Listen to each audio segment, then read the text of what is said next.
नमस्कार साथियों। हम भारत के भूआकृतिक प्रदेशों के बारे में पढ़ रहे थे, जिसमें उत्तर का पर्वतीय प्रदेश देखा और उत्तर का विशाल मैदान के बारे में पढ़ा।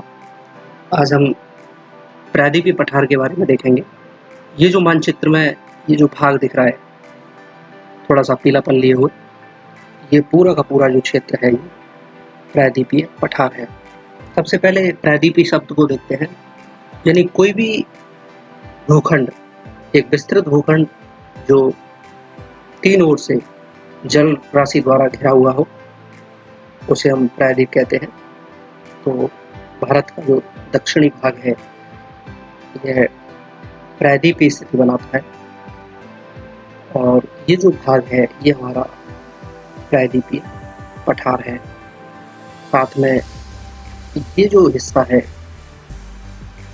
मेघालय का पठार, कार्बी एंग्लोंग का पठार, असम में, ये भी प्रायद्वीपीय पठार का ही हिस्सा है, लेकिन डाउकी भ्रंश के द्वारा ये विभाजन पैदा हुआ है। तो आइए देखते हैं। यह देश का सबसे बड़ा भूआकृतिक प्रदेश है, जिसका कुल भौगोलिक क्षेत्रफल 16 लाख वर्ग किलोमीटर है। यह विश्व का प्राचीनतम पठार है, क्योंकि यह गोंडवाना महाखंड का भाग है। पेंजिया जो शुरुआती स्थलखंड था इस पृथ्वी पर, उसके 2 भाग थे, अंगारालैंड और गोंडवाना लैंड। तो भारत का ये जो प्रायद्वीपीय पठार है, वह गोंडवाना महाखंड का भाग है, इसलिए यह विश्व का प्राचीनतम पठार है। प्रायद्वीपीय पठार की औसत ऊंचाई 600 से 900 मीटर है। इसका ढाल पूर्व की ओर है और यह इस बात से सिद्ध होता है कि प्रायद्वीपीय पठार की बड़ी नदियां पूर्व की ओर बहती हुई बंगाल की खाड़ी में अपना जल विसर्जित करती हैं। यह त्रिकोणीय आकार वाला कटा-फटा भूभाग है। देखें, त्रिकोणीय स्थिति पैदा होती है इस तरह से ही,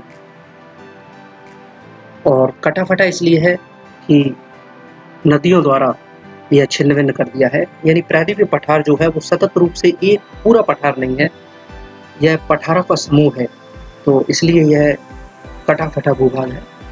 उत्तर पश्चिम में अरावली, पूर्व में राजमहल की पहाड़ियाँ, दक्षिण में कार्डामम की पहाड़ियाँ प्रायद्वीपीय पठार की सीमाएं निर्धारित करती हैं। आइए देख लेते हैं। यहाँ पर अरावली रेंज है जो उत्तर पश्चिम में इसकी स्थित है, पूर्व में राजमहल की पहाड़ियाँ यहाँ पर, और दक्षिण में ये कार्डामम इलायची की पहाड़ियाँ, ये इसकी सीमाएं निर्धारित करती हैं। इसके उत्तर पूर्व में सेलांग तथा कार्बी एंग्लोंग पठार इसी भूखंड का विस्तार है, जैसे बताया था। ये जो भाग है, ये डाउकी भ्रंश का भाग है और डाउकी भ्रंश के पूर्व में मेघालय का पठार, शिलोंग का पठार, मेघालय का पठार को ही शिलोंग का पठार कहते हैं, और असम की कार्बी एंग्लोंग का पठार जो है वो इसी का भाग है।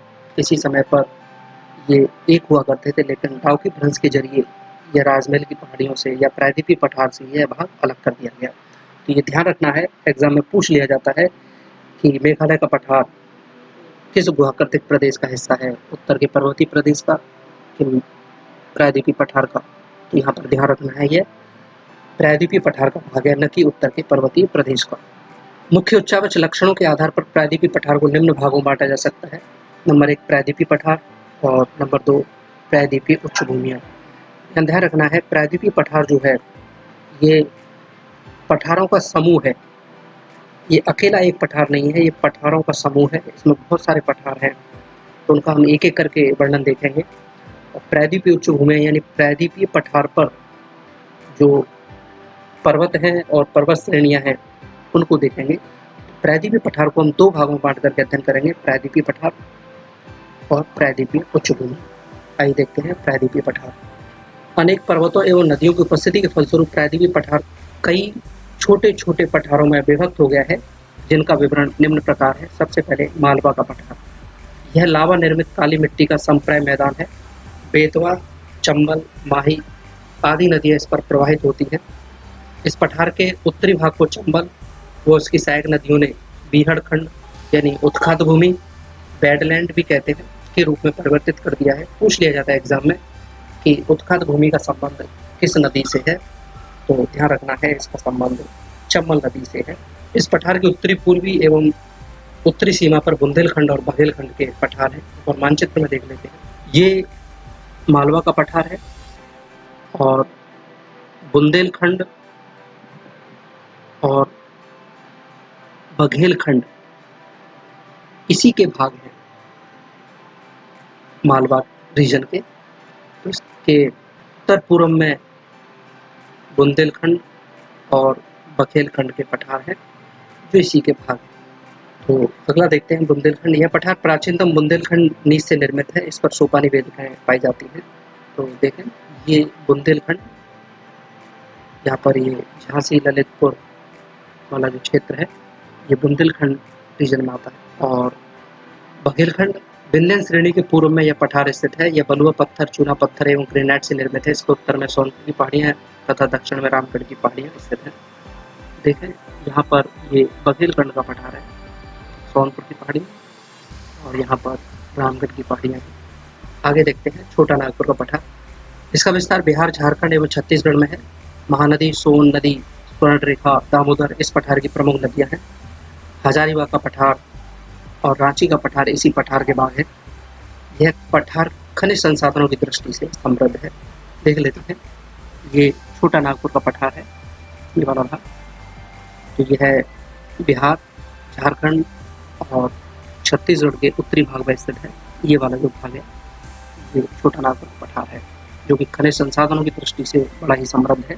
और यहाँ पर हजारीबाग का पठार और रांची का पठार, दो छोटे पठार इसी छोटा नागपुर के पठार के भाग हैं। यहाँ पर देख लेते हैं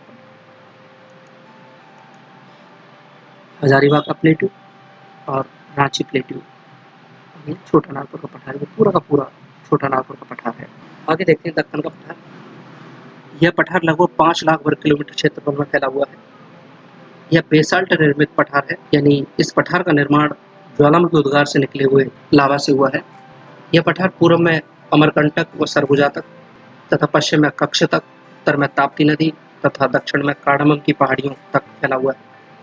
इस पठार पर प्राचीन कठोर धारवाड़ चट्टानों का विस्तार सबसे अधिक मिलता है और यही कारण है इन धारवाड़ चट्टानों में धात्विक खनिजों की प्रधानता है। दक्कन के पठार का दक्षिणी व पूर्वी भाग तेलंगाना, कर्नाटक राज्यों में फैला है, जो क्रमशः तेलंगाना व कर्नाटक पठार के नाम से जाने जाते हैं। देखते हैं एक बार, ये जो भाग है ये दक्कन का पठार है और इस दक्कन के पठार को 2 भागों में बांट करके अध्ययन करते हैं।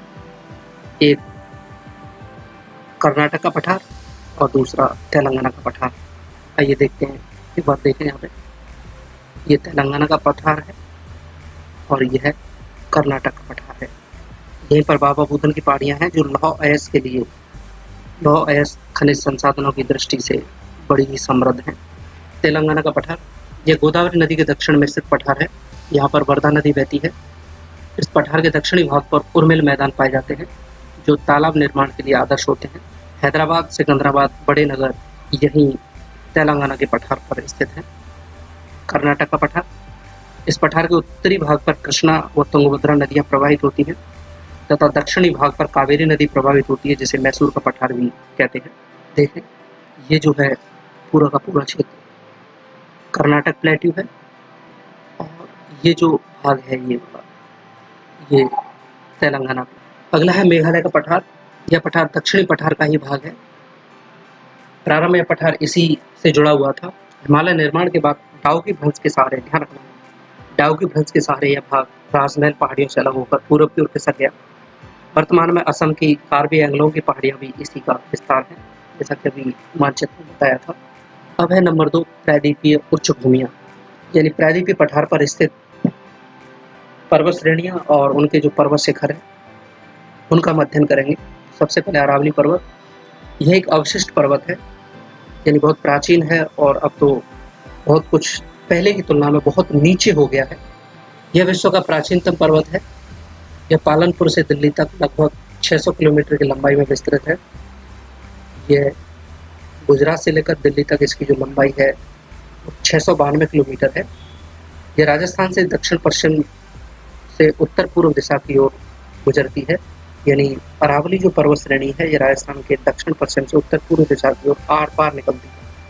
गुरु शिखर इसकी सबसे ऊंची चोटी है, जो कि समुद्र तल से 1722 मीटर ऊंची है। यहाँ पे देखें, ये अरावली रेंज है और यहाँ पर ये गुरु शिखर है सिरोही जिले में आबू हिल्स पर, जो कि अरावली रेंज की सबसे ऊंची चोटी है। अगला है विंध्याचल पर्वत।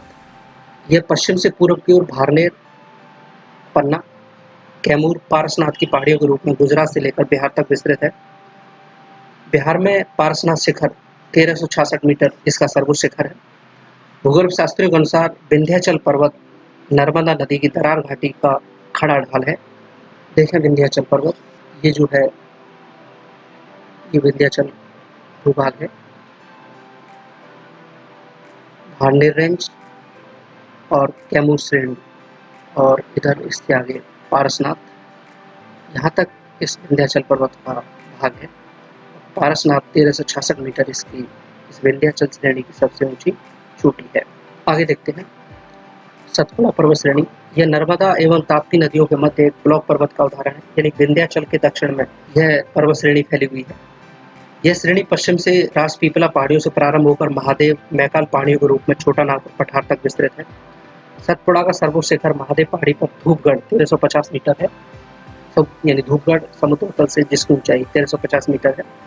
दूसरी सर्वोच्च चोटी हेमनगढ़ 1124 मीटर है, जो मैकाल पर्वत का सर्वोच्च शिखर है।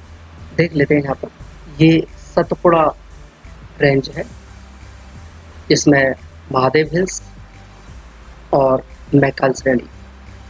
महादेव हिल्स का सबसे ऊंचा शिखर जो है धूपगढ़, यह 1350 मीटर सबसे ऊंचा पर्वत शिखर है सतपुड़ा रेंज का। और दूसरी ऊंची चोटी है वो है मेहमानगढ़, समुद्र तल से जिसकी ऊंचाई 1124 मीटर है, जो कि यह मैकाल रेंज में स्थित है।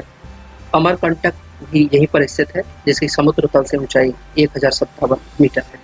आगे देखते हैं पश्चिमी घाट। यह महाद्वीपीय पठार का अपरदित खड़ा कगार है, जो अरब सागर के सहारे स्थित है, और यह ताप्ती नदी के मुहाने से लेकर कुमारी अंतरिक्ष तक लगभग 1600 किलोमीटर की लंबाई में फैला है।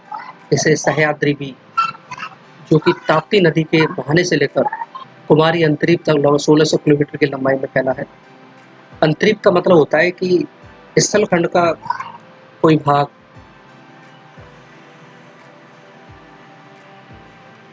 जो समुद्र की ओर निकला होता है, छोटी स्थलाकृति होती है, उसे हम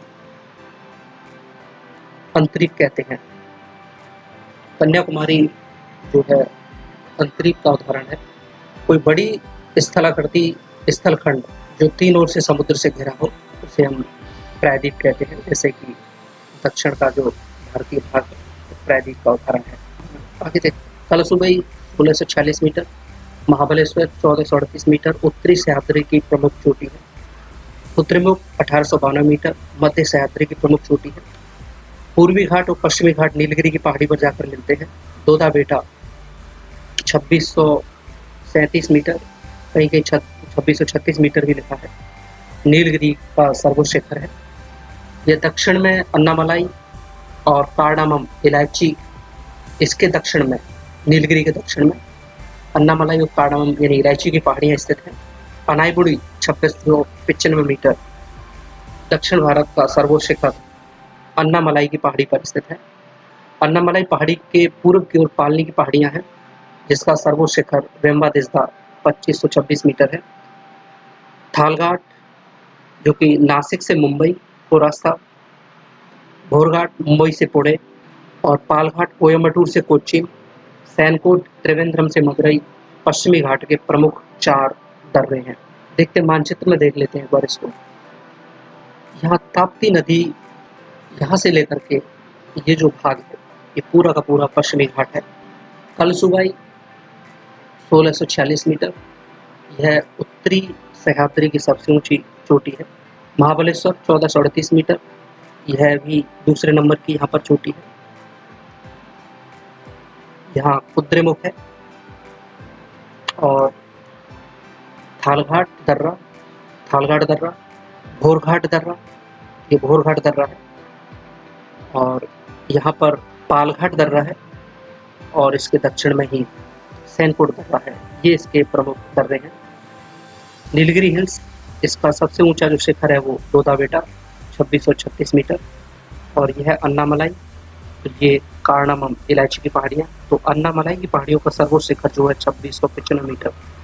यह दक्षिण भारत का, पूरे दक्षिण भारत का सबसे ऊंचा पर्वत शिखर है। एग्जाम में पूछ लिया जाता है कि दक्षिण भारत का सर्वोच्च शिखर कौन सा है, कितनी ऊंचाई है, कहाँ पर स्थित है, ये सारी चीज़ें ध्यान रखने की हैं। अन्नामलाई की पहाड़ियों पर स्थित है। अनाईमुड़ी शिखर है वह, और 2695 समुद्र तल से जिसकी ऊंचाई है। पूर्वी घाट, इसकी कुल लंबाई 1300 किलोमीटर है। इसकी समुद्र तल से औसत ऊंचाई 615 मीटर है। यह उत्तर में अधिक चौड़ा है, लगभग 190 किलोमीटर, जबकि दक्षिण में 75 किलोमीटर चौड़ा है। पूर्वी घाट की सर्वोच्च चोटी अरायोकोंडा 1680 मीटर, महेंद्रगिरी 1501 मीटर दूसरी सर्वोच्च चोटी है। यानी पूर्वी घाट का सर्वोच्च शिखर जो है वो अरायोकोंडा है 1680 मीटर। यह विशाखापट्टनम के पास स्थित है। जबकि पश्चिमी घाट का जो सर्वोच्च शिखर है वो अनाईमुड़ी है। नदियों ने पूर्वी घाट को जगह जगह पर काट दिया है, फलस्वरूप यहाँ कई अलग अलग पहाड़ियाँ देखने को मिलती हैं, जिनका उत्तर से दक्षिण क्रम निम्न प्रकार है: नल्लामलाई, वेलिकोंडा, पालकोंडा, जावादी, शेवरॉय आदि। इसके बाद यह नीलगिरी से मिल जाती है। तो एक बार मानचित्र में देख लेते हैं। ये जो भाग है बंगाल की खाड़ी के सहारे सारे, यह नीलगिरी तक। ये पूर्वी घाट है जो उत्तर दिशा में अधिक चौड़ा है और दक्षिण दिशा में सकरा हो जाता है। ये महेंद्रगिरी, पूर्वी घाट की दूसरी सर्वोच्च चोटी 1501 मीटर। ये अरायोकोंडा, पूर्वी घाट की सबसे ऊंची चोटी 1680 मीटर। और प्रमुख जो पहाड़ियाँ हैं वो देखते हैं: Nallamalai hills, Velikonda hills, Palkonda hills, Javadi hills और सेवराय हिल्स। ये क्रमानुसार हैं जो कि पूर्वी घाट की पहाड़ियाँ हैं। एग्जाम में पूछ ली जाती हैं, इनका क्रम पूछ लिया जाता है। तो ये था हमारा प्रायद्वीपीय पठार, जिसका अध्ययन हमने 2 भागों में बांट कर किया। पहला प्रायद्वीपीय पठार, यानी प्रायद्वीपीय पठार को विभिन्न पठारों का समुच्चय के रूप में देखा, और दूसरी थी प्रायद्वीपीय पठार की उच्च भूमियाँ, जिनमें प्रायद्वीपीय पठार पर स्थित जो मुख्य जो पर्वत शिखर हैं और उनकी जो पर्वत चोटियाँ हैं। वीडियो में यहीं पर समाप्त करता हूँ। देखने के लिए बहुत बहुत धन्यवाद।